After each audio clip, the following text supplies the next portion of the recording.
जय हिंद दोस्तों। स्वागत है आपका अपना यूट्यूब चैनल एग्जाम स्टडीज में। और आज ट्रिग्नोमेट्री का 8th लेक्चर है।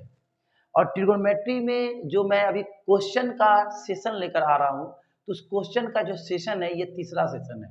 कहने का मतलब लेक्चर नंबर 6, लेक्चर नंबर 7 और आज का लेक्चर है 8। अब जैसा कि आप बोर्ड पर देख रहे होंगे, ये जो 3 लेक्चर है आज का लेक्चर लेकर, ये तीनों lecture only for based important question. कहने का मतलब मैं जो भी क्वेश्चन लेकर आया हूँ, ये क्वेश्चन प्रीवियस ईयर में पूछे गए हैं।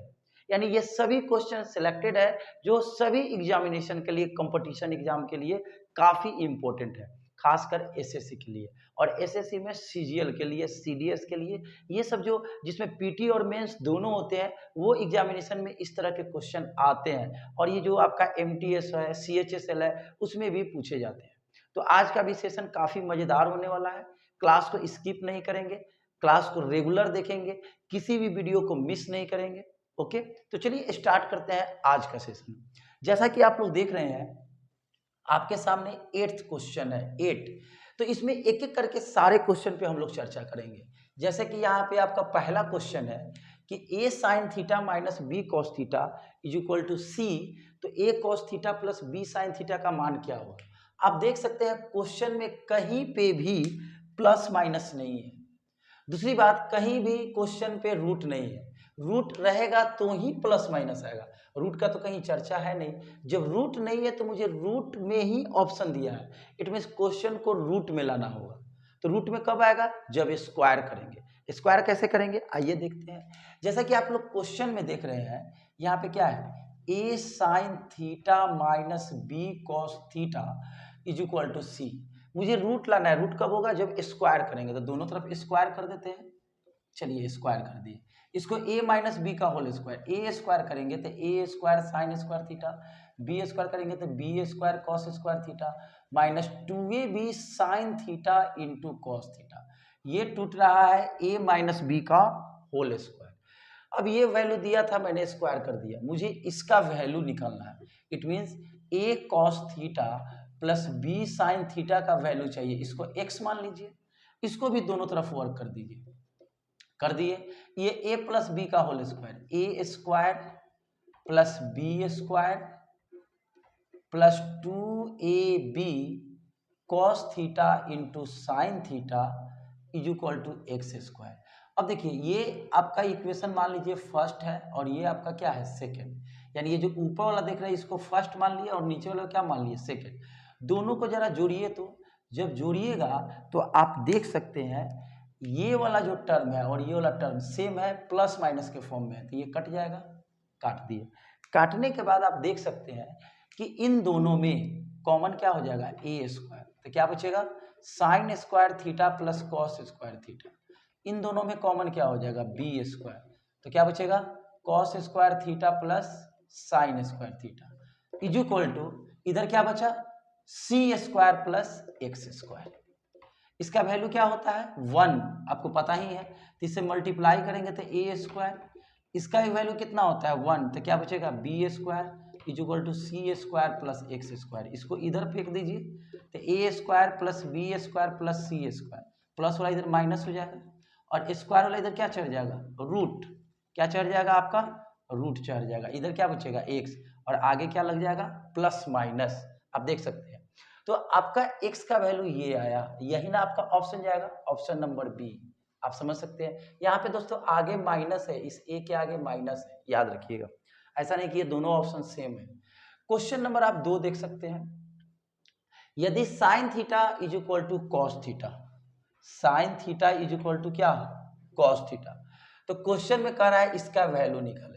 मेन काम है ये थीटा चाहिए। तो एक बात बताइए दोस्तों, साइन थीटा और कॉस थीटा किस एंगल के लिए इक्वल होता है, 45 के लिए। आपको पता होगा क्योंकि साइन 45 का भी वैल्यू 1/√2 होता है, कॉस 45 का भी 1/√2 होता है। इट मीन्स ये थीटा का वैल्यू 45 होगा। ये तो समझ गए। अगर आपको ये याद नहीं है तो एज मैथमेटिकली करिए। चलिए मैथमेटिकल भी बता दे रहे हैं। ये इधर आएगा तो क्या हो जाएगा, sine by cos is equal to 1। Sine by cos क्या होता है, tan, और tan 1 कितना का वैल्यू होता है, 45। तो आप देख सकते हैं थीटा का वैल्यू कितना आ गया 45। अब अकॉर्डिंग टू क्वेश्चन ये वैल्यू इसमें आप पुट कर दीजिए तो क्या होगा 2 tan square 45 plus sine square 45 minus 1। tan 45 का वैल्यू 1 होता है तो 2 एकम 2, साइन 45 का वैल्यू 1/√2 होता है मेरे भाई, और ये स्क्वायर हो गया, स्क्वायर करेंगे तो 1/2 माइनस 1, इसका एलसीएम ले लीजिए 2, तो 2 2 जा 4 प्लस 1 माइनस 2, 4 1 5, 5 में से 2 जाएगा 3/2, तो इसका ऑप्शन कौन सा होगा बी नंबर। आप समझ सकते हैं दो क्वेश्चन कितना इजी वे से निकल रहा है। अगर आपके पास कंसेप्ट है क्वेश्चन बनाने में टाइम नहीं लगेगा। इसका स्क्रीनशॉट लीजिए तो आगे बता रहे हैं।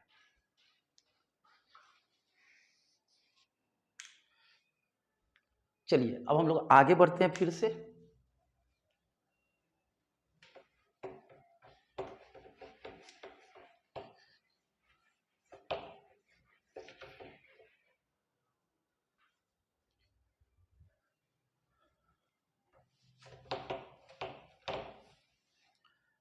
क्वेश्चन नंबर अब हम लोग 3 पे चलते हैं। 3 नंबर क्वेश्चन में क्या है जरा ध्यान देंगे। 3 नंबर में है कि अगर cot 4 theta plus cot square theta का वैल्यू 2.4 है तो इसका वैल्यू चाहिए। चलिए निकालते हैं। इसमें से अगर हम चाहें तो cot स्क्वायर कॉमन ले सकते हैं तो अंदर क्या बचेगा cot square theta plus 1 is equal to 2.4 दिया हुआ है। अब आपको पता है कि cosec square theta minus cot square theta is equal to 1 होता है। अगर हम कहें कि यहाँ से कॉसेक स्क्वायर थीटा निकालिए तो ये उधर हो जाएगा प्लस में, यानी इसके जगह पर ये आप लिख सकते हैं, यानी cot square theta into cosec square theta का वैल्यू 2.4 आ गया। ओके, अब क्वेश्चन में किसका पूछ रहा है value according to question cosec 4 theta, सिर्फ आपको समझाने के लिए इतना वैल्यू लिख रहे हैं। इन दोनों में से कॉमन क्या होगा कॉसेक स्क्वायर थीटा, तो अंदर क्या बचेगा कॉसेक स्क्वायर थीटा माइनस 1। एक काम कीजिए इसको अगर इधर फेंक दे, यहाँ से ये मेन है इससे एक ये फॉर्मूला आ गया। अगर हम कहें एक और बात कि कॉसेक स्क्वायर थीटा, ये प्लस वाला इधर क्या हो जाएगा माइनस, और ये माइनस वाला इधर क्या हो जाएगा प्लस, यानी इसके जगह पर ये वैल्यू लिख सकते हैं। कहने का मतलब कॉसेक स्क्वायर थीटा इंटू इसके जगह पे क्या लिख देंगे कॉट स्क्वायर थीटा। जरा देखिए तो ये वैल्यू और ये वैल्यू दोनों सेम है कि नहीं, इंटू में इधर उधर होता है तो इसका वैल्यू क्या हो जाएगा 2.4, यानी इसका भी आंसर निकालेंगे तो वैल्यू कौन सा आएगा 2.4।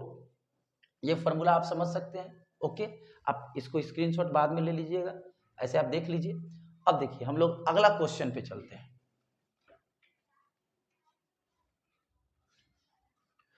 अगला क्वेश्चन है आपका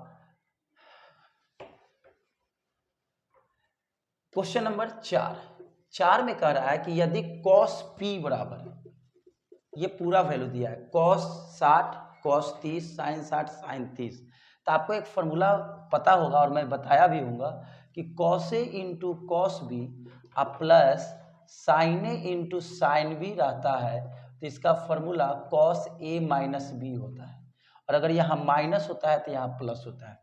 तो आप देख सकते हैं ए के जगह पे 60 है और बी के जगह पर 30 है और प्लस के फॉर्म में, तो क्या फॉर्मूला होगा cos a माइनस बी, तो cos 60 माइनस 30, 60 में से 30 जाएगा क्या बचेगा 30।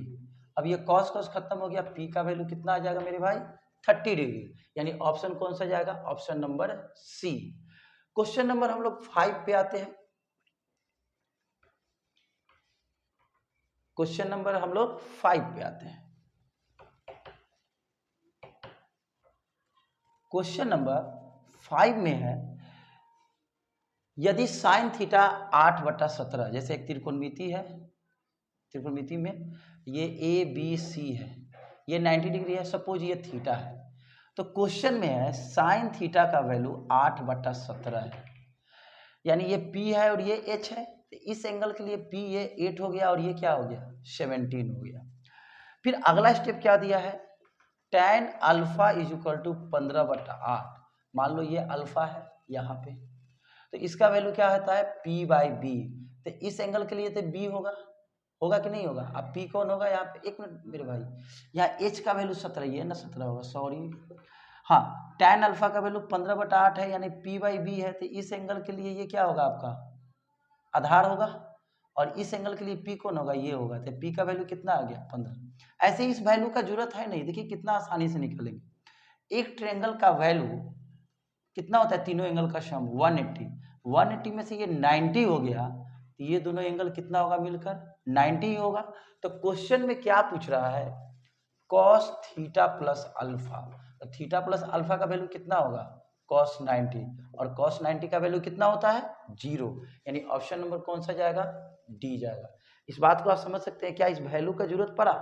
अगर आपका कंसेप्ट क्लियर नहीं होगा तो इसको पीवीएच का फॉर्मूला लगाइएगा, परपेंडिकुलर, बेस, हाइपोटेनस, टाइम बहुत ज़्यादा लगेगा, क्वेश्चन तो बनेगा लेकिन टाइम काफ़ी ज़्यादा लगेगा। इसको लिखिए, तो अब मैं आगे बता रहा हूँ।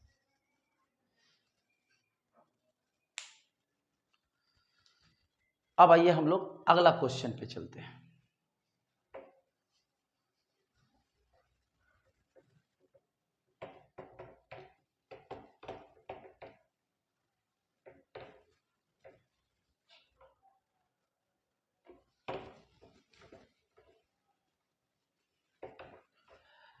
देखिए यहाँ पे अगला जो क्वेश्चन है, क्वेश्चन नंबर 6 में है sine theta by 1 plus cos theta, 1 plus cos theta by sine theta 4/√3, तो टैन थीटा का वैल्यू पूछ रहा है। तो देखिए आपको एक फॉर्मूला बताए थे, sine square theta plus cos square theta is equal to 1, और ये फॉर्मूला भी आपको समझाया था लेक्चर नंबर 2 में।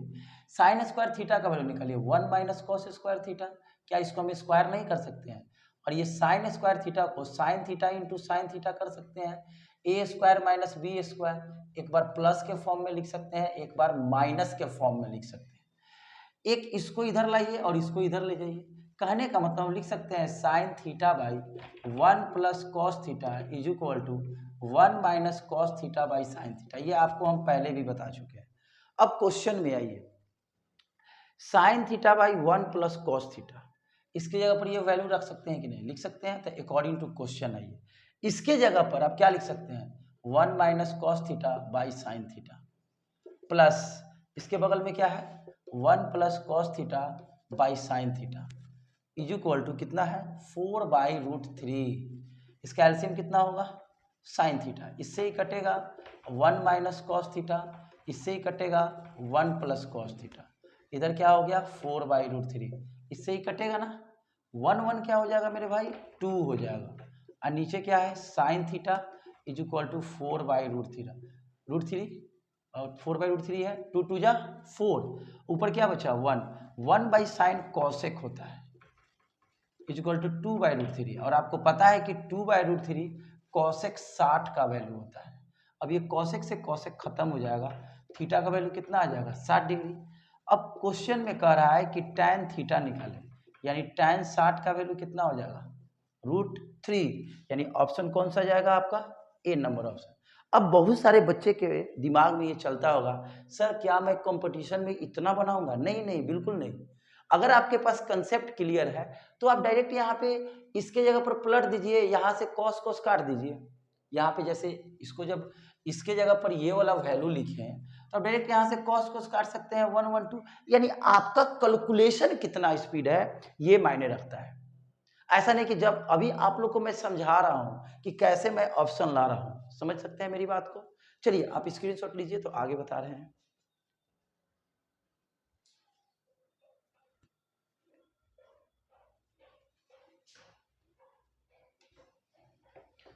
अब हम लोग चलते हैं क्वेश्चन नंबर 7 और 8 पे।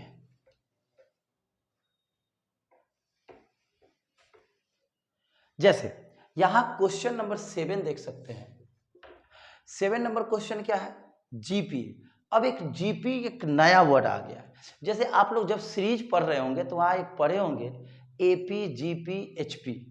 एपी का मतलब अर्थमेटिक प्रोग्रेशन यानी समानांतर श्रेणी, जीपी का मतलब हो जाता है ज्योमेट्रिक प्रोग्रेशन यानी गुणोत्तर श्रेणी, और एचपी का मतलब होता है हार्मोनिक प्रोग्रेशन यानी हरात्मक श्रेणी। यहाँ पे जीपी है। अब जीपी का मतलब क्या होता है समझिए, जैसे एपी में क्या होता है अंतर समान होता है, आप लोग पढ़े होंगे। अगर नहीं पढ़े हैं तो जब मैं एलजेब्रा पढ़ाऊंगा तो उसमें बताऊंगा। बस इतना जानिए कि एपी का मतलब होता है वैसा सीरीज जिसके बीच का डिफरेंस समान होता है। जैसे 2, 4, 6, 8 ये एपी में है। कैसे? आगे वाला में से पीछे वाला घटाइए तो 4 में से 2 जाएगा 2, 6 में से 4 गया 2, 8 में से 6 गया 2। देखिए तो अंतर समान है, तो ये एपी में है।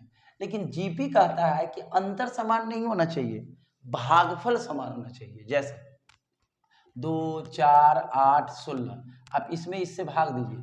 4 में 2 से भाग दीजिएगा, 2 दूना 4, 4 दूना 8, 8 दूना 16। अब देख रहे हैं 4, 8, 16 डिवाइड कीजिए।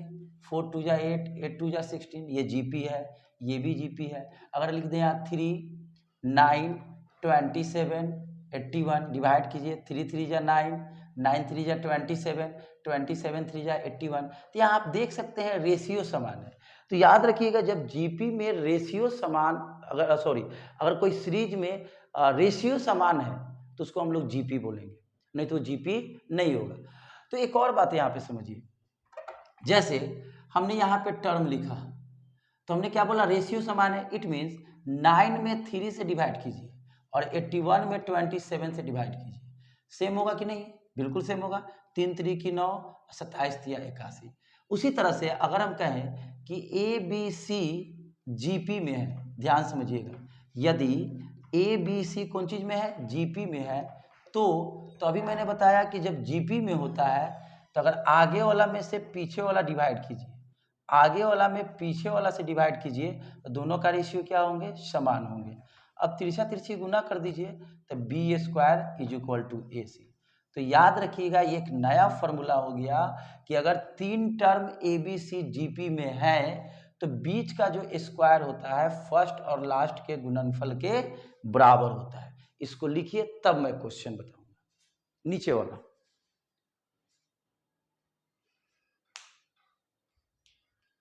अब देखिए, तो आपने ये जान लिया। हाँ, एक चीज और आपको हम बता दूं, बहुत सारे बच्चे के दिमाग में ये चल रहा होगा कि अगर एपी में रहेगा तब क्या होगा। जैसे मान लीजिए यहां अगर लिख दे ए बी सी एपी में है तो बी बराबर जो होता है बीच वाला दोनों के योगफल का आधा होता है। ये भी याद रखिएगा। ओके, आप इसको भी स्क्रीनशॉट ले सकते हैं। अब हम दोनों को मिटाते हैं और क्वेश्चन बताते हैं। जैसे यहां क्वेश्चन है साइन थीटा, कॉस थीटा और tan theta. Sine theta, cos theta, ये आज के सेशन में सबसे इंपॉर्टेंट क्वेश्चन 7 और 8 है। ध्यान से समझेंगे। ये कौन चीज में है? जीपी में। जीपी में है।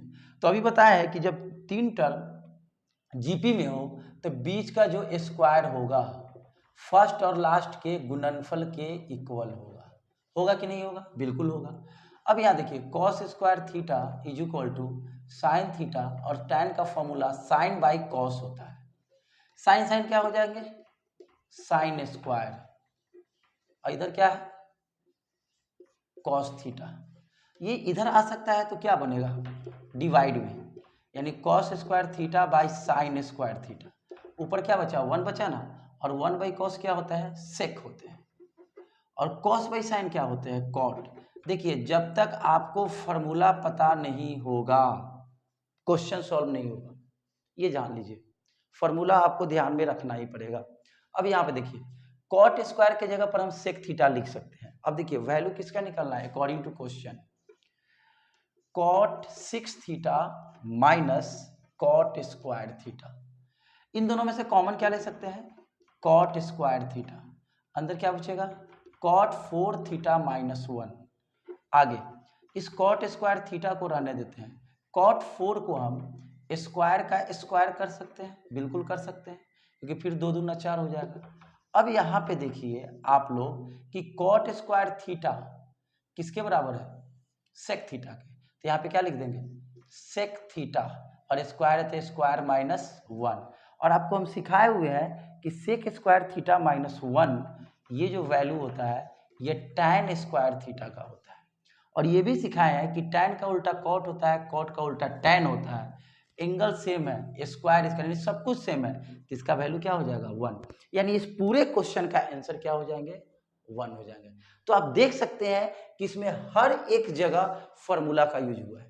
अगर आपका फॉर्मूला याद नहीं है, कंसेप्ट क्लियर नहीं है, क्वेश्चन नहीं बनेगा। ओके, चलिए इसको स्क्रीनशॉट लीजिए।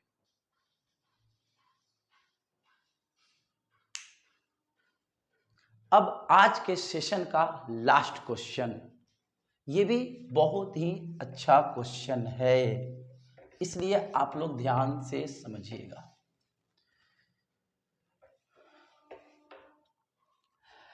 x का वैल्यू दिया है, y का दिया है, z का दिया है और स्क्वायर का वैल्यू पूछ रहा है। कहने का मतलब सबको स्क्वायर करना है, यानी x का वैल्यू दिया है 3 cos a into cos b, लगले इसका स्क्वायर कर दीजिए तो 9 cos square a into cos square b।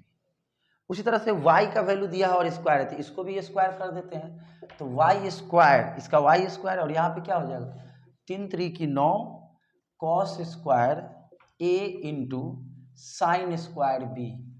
पहले ये दोनों से देखिए रिलेशन क्या आ रहा है, यहाँ देखिए तो प्लस के फॉर्म में लाना है ना, तो पहले इन दोनों को जल्दी बनाने के लिए, क्योंकि आप कंपटीशन का एग्जाम देंगे इसलिए जल्दी, इन दोनों में से हम X square plus Y square common ले सकते हैं। दोनों में से कॉमन क्या हो सकता है 9 cos स्क्वायर ए, तो अंदर क्या बचेगा cos square B plus sine square B. इसका वैल्यू क्या होगा मेरे दोस्त 1, यानी X square plus Y square का वैल्यू आ गया 9 cos स्क्वायर ए, यानी इसके जगह पर हम इतना लिख सकते हैं। चलिए इतना रुकने दिए।